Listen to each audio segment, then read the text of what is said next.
Welcome to Functional Philosophy. I'm Charles Tew. That's T as in tango, E as in echo, and W as in whiskey. This is episode number 19, and its title is Avoid the Walter White and Gavin McInnes Approaches to Conversation.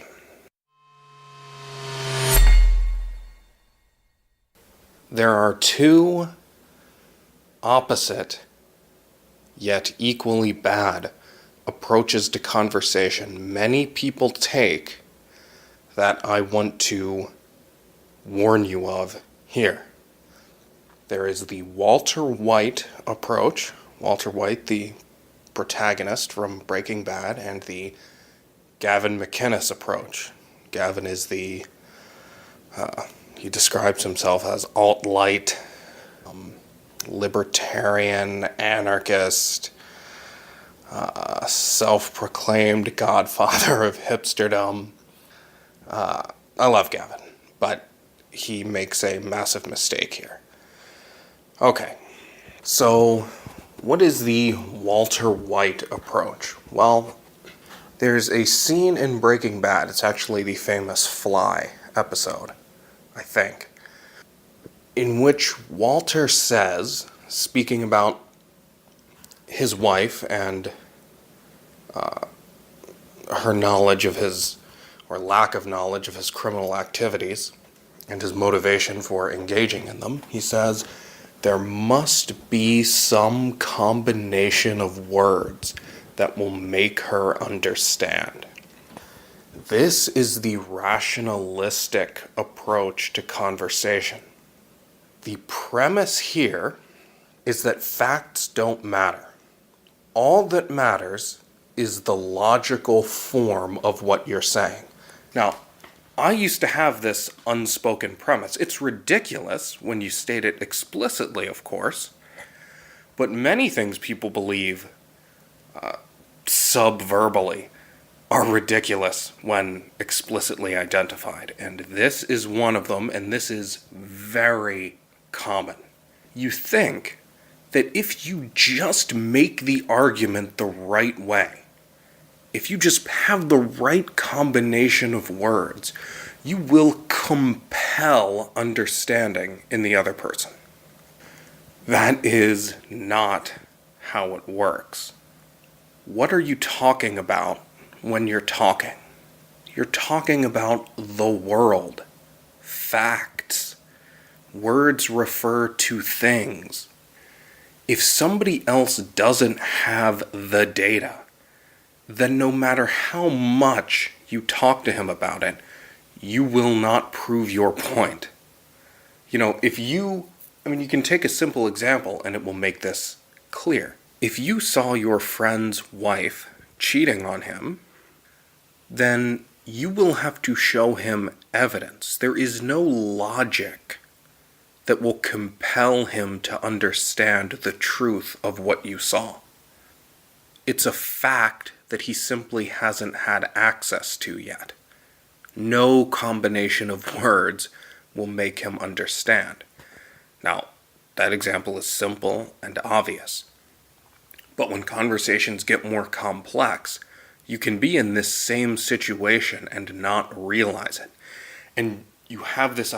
Part of the problem with this is that it makes you feel guilty if somebody doesn't agree with you because you think you failed because you failed to find that magical combination of words. No, for your own mental health, you have to understand. You can't compel people to agree with you. You can't make them think or understand. And if you think you can, you feel guilty and you get mad at them when they don't come around. So if you're arguing with somebody, trying to prove that capitalism is the only moral system, or that life is the standard of value. Now, it's very easy to have this rationalistic argument in your mind, and you tell it to somebody else, and then they're not convinced by it, and you think, what the hell, I just gave you the proof. What am I doing wrong? Or Are they messed up somehow? Are they just stupid? No, because a proof still depends on facts. You can give somebody the argument for life as the standard of value, and it can be the proof, but the other person has to have the facts. He has to have the instances of what you're talking about in mind. He has to have time to think, oh, wow, you're right. Art does contribute to my life the same way food contributes to my life, and reason contributes to my life, and automobiles contribute to my life, and friendship contributes to my survival. All of this, everything contributes to my survival. And those things that don't are not values, or they contradict my other values. I see. You can't just force somebody to understand that life is the standard of value in a single conversation if he hasn't thought about it before. The best you can do if you don't share the facts is give somebody a map. That's what you're doing. Following Dr. Leonard Peikoff, I learned this from his objective communication course. He says, when you're in a conversation and somebody brings up facts, you should say, I don't care about facts. Now that's deliberately provocative, but the point is, conversations are not about gaining facts. You're not going to gain any facts by talking to somebody. I mean, you can gain, somebody else's experience or knowledge, but a conversation is primarily not about adducing facts, but about logically dealing with the facts you have. It's about processing the facts. So when you see people like Joe Rogan, there's a big argument between Joe Rogan and Steven Crowder about marijuana, and Crowder didn't want to argue about it, he didn't have the facts, and Joe Rogan loves this whole thing of, he just brings up facts, he brings up sources and articles while he's having these conversations with people. That is a total disaster, and it never works, and you can see why it doesn't work. Getting facts is hard. Especially when you're talking about really advanced subjects. You can't just bring up a study on Arab incest, rates of Arab incest, in the middle of a conversation. And he always is like, well, what's the source on that? What's the source on that? Yeah, good to check sources and look for a reputable one, but what are you doing in the middle of a conversation? That is stupid. Conversations are not for getting more facts. Conversations are for dealing with facts. So, if somebody has the facts, you can explain to him how to put them together, but if he doesn't, what you can say is, well, here are the facts you don't know, and you can take me at my word as far as you believe you can trust me, but you'll have to verify them yourself, of course. But here's a map. Here's the map. Here's the blueprint. Since you don't have all the Lego pieces right now, I can't put it together for you. But what I can do is give you the blueprint, and you can keep it in mind, so when you do go investigate this and you see the facts, you'll already know how to put them together. That's what a conversation is for. That's the value of a conversation. You can't compel people. You rarely get the payoff, the cash value of the conversation in the space of the conversation. It takes time. So don't feel guilty and just understand what the purpose of a conversation is and adjust your expectations accordingly. And, talk to the person later and see what impact you made. But don't think that something is wrong just because you gave a good argument and this other person isn't convinced. You can give a proof, an actual proof, but a proof requires facts. Like, you can read about Newton's experiments that establish the law of gravity, but you have to do them if you want to know scientifically that they're true. You have to actually see the physical evidence. I mean, he can tell you what he did and how it all worked out, and how what happened logically implies what he's talking about, and that, or his conclusion, and that is a proof. But to be convinced of the proof, you have to have the facts. And in a scientific case like that, you probably haven't done the experiment on your own already, so you don't already have the facts to put together. The same thing is true of any complicated subject, like life is the standard, or capitalism is the only moral system. All of that. You can give a valid proof. Just because you've given somebody a valid proof does not mean they should understand it right then. They still have to understand the facts underlying the proof.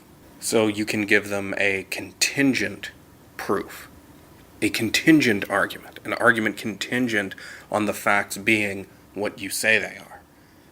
And then you should wait for them to get the facts. So that's the Walter White approach. And it's the approach I suffered from. And I'm sure many of you do as well, to some degree. But now you know what's wrong with it. The other side, the Gavin McInnes approach. Well, the Gavin McInnes approach is the opposite. It does not take for granted that logic will compel. You see, what the Walter White approach takes for granted is the facts. And it says all we need to work on is the logic. The facts are there, or they don't matter. It's logic. The Gavin McInnes approach is the logic is there. We already have the processing. We do that automatically. Thinking abstractly, having a method for putting things together, that doesn't matter. That's not what's missing. It is what Walter White thinks is missing. It's not what Gavin thinks is missing. See, Walter White thinks you're missing the method, and you have the facts, or the facts don't matter. Gavin thinks you're missing the facts, and the method is already there or doesn't matter. So it's this kind of facts don't matter versus people are automatically logical. So Gavin talks about this, where he says very rarely does he have a conversation with anybody where both sides have the same facts and they disagree. So for him, conversation is all just about getting the same facts on the table, and then everybody will understand and come around. Because it's all about facts and thinking about them, having different methods, being logical. That is just taken care of, or it's a non-issue. But then he talks to people. I mean, he always references this conversation he had with David Cross about school lunches. He says this is one of the only times that both people had all the facts and they still disagreed. Well, that's because they were using different methods to arrive at different premises. It was an evaluative question. He doesn't understand how one person could be for school lunches, paid for, like state-supplied school lunches, and another could be against that, if they have the same facts. Well, that's because one of those two people is using a faulty method.